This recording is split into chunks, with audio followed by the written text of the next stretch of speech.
Hello friends, I wanted to make this video because I know some of you have been following Albie's journey or sojourn as a duck since the beginning, whether you've been visiting her at the gardens, in our wildlife sanctuary in Westport, or just following along with her story through the videos that we've made about her life. And I know a sudden death can be a shock, as it certainly was for both Colin and I, and those that hold Albie dear to their heart.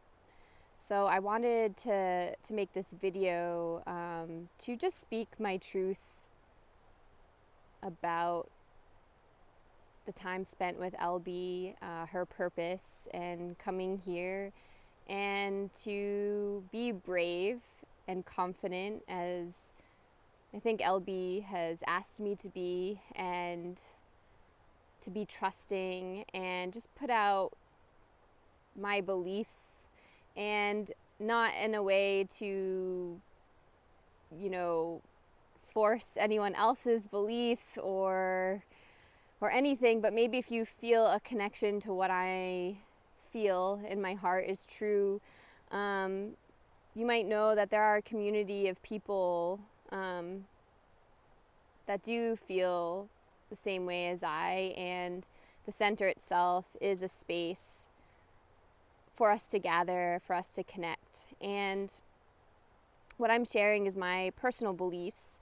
I offer spiritual guidance, and through that offering, we hold space and completely honor that everyone has different metaphysical beliefs. So whenever I do spiritual guidance with anyone, it's truly about honoring where that person is on their journey and supporting them and helping them create a roadmap for their success and for their journey. And I always leave the personal out of it, about my own personal beliefs. And in the end, I feel, language is what separates us, of thinking someone has it right versus the other person. And all I can say is where I'm at with my beliefs have come from my own personal direct experiences in life, and a practice of listening and discerning,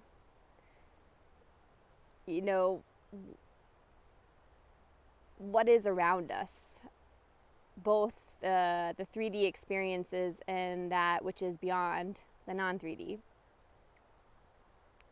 So I'm going to boldly say that, like the Druids before and many others, I don't believe in death.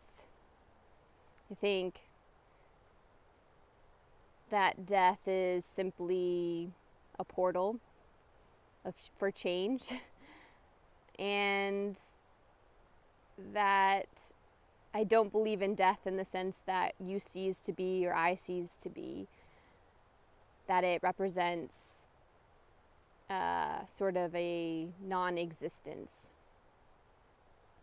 I believe that we are constantly changing, and it's a shift. So whether you're amidst a battle or, going about your day and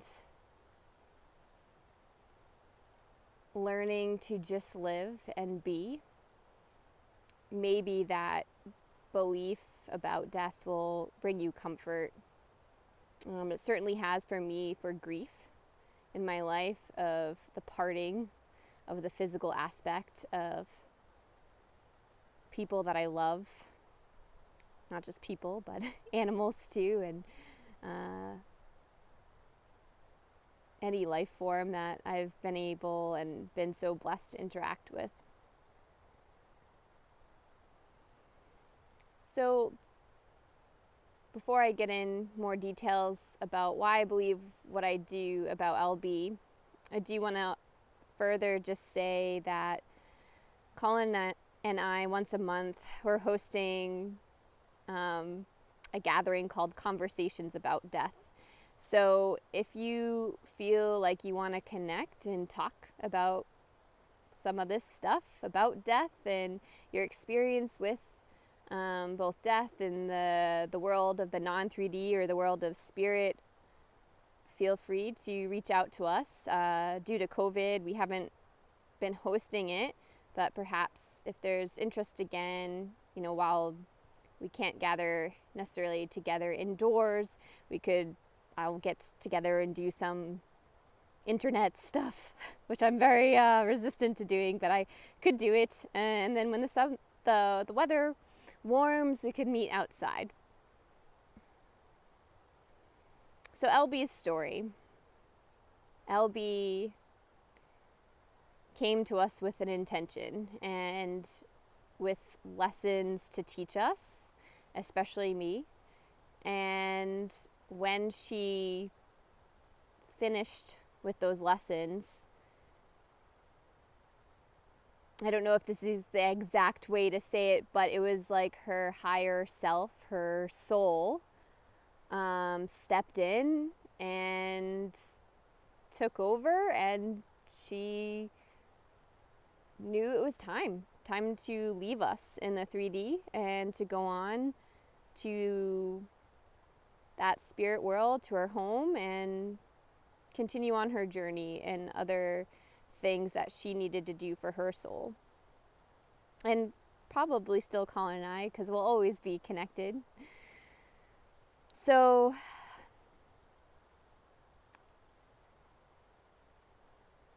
there are moments prior to her death that the non-3D or spirit world was trying to plant seeds for me to prepare me for the suddenness of her departure. And I'm not going to go too much into the details of all of those, but there was maybe the essence of her soul, or just our friends in the non-3D reaching through on various occasions, giving me signs, saying, Albie's work here is done.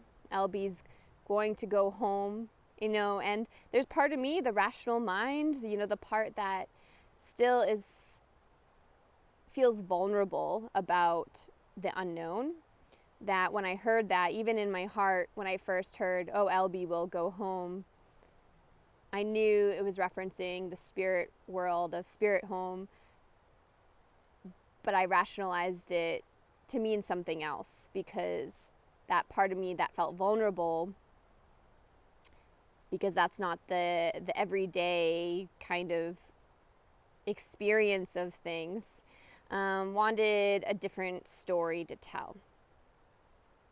In my own meditations, there had been signs of seeing Albie sort of in this different plane with all other types of birds. And just the way she departed. Albie was extremely skilled, extremely visual, and she died in such a way that was instant. There was no pain, and it was with intent. It was no accident. Although to our 3D perception and way of thinking, we might say, oh, it was a total accident. I just don't believe that. With all the signs, the synchronicities that came before and even since her passing. I will say something that's, personal to me too. There's something very prominent in my life about the people that I love, or the animals that I love, and the number 8. Greg, my spiritual mentor, who helped me so much grow, and the lessons that he bestowed upon me are the gifts that continue giving. He really helped me to wield that philosopher's stone, to turn everyday mundane into magic. And the philosophy, the lessons, the roadmap he gave me. I am forever grateful, and my heart is continuing to unfurl and blossom to those lessons. He passed on December 8th, and Nelson was our chicken, and she was just a character.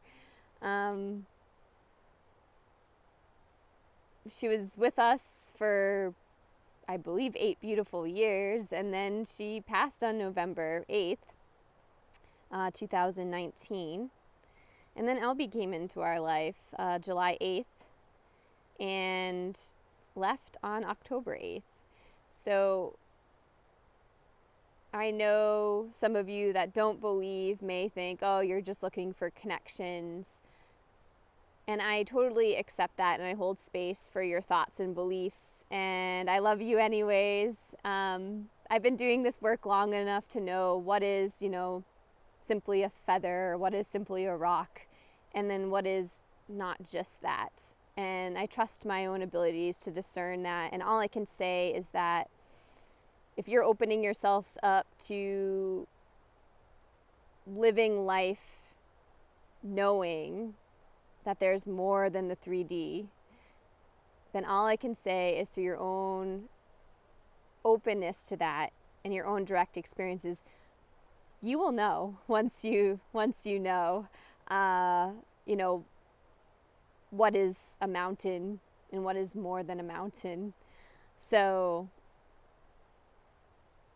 I'm not, again, trying to convince you of what I believe, but just saying that I know that is not a coincidence about the 8s, about the 3 months, even the day that she died, or crossed over, whatever you want to call it. I saw 3 bald eagles, and she did too, flying in the sky and circling. And normally, she would show a little more maybe agitation, but she looked up at them serenely, and almost I felt like that was a calling to her, a signal to remind her that her time here was done. So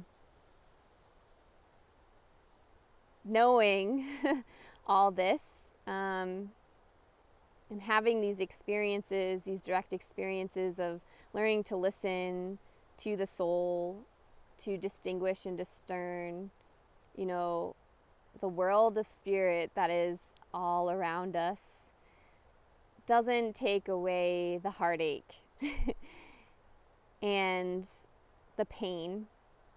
And that was definitely a lesson I learned in the passing of Greg, because part of me thought, oh, I have to be strong, I know better, I know that life goes on after death. And I was sort of pushing away those feelings because I felt, I should know better, because I did know better. My belief was that he is alive in the non-3D. But you still have to grieve, because it is still a goodbye. And all I have to say is that I've learned to say goodbye, to mourn, to feel, and also say hello, because the world of spirit is all around us, and that veil is only as thick as your mind wants it to be. So if you open yourself up, there is unlimited potential. And I hope that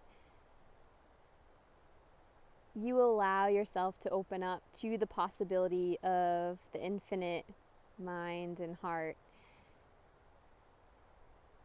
And I'd be very happy to share more details, especially I know for those of you that the news of Albie's passing is sudden and shocking. And perhaps we can have a conversation where I can go more in depth and help ease the grieving heart. So thank you for listening if you stuck with me this long.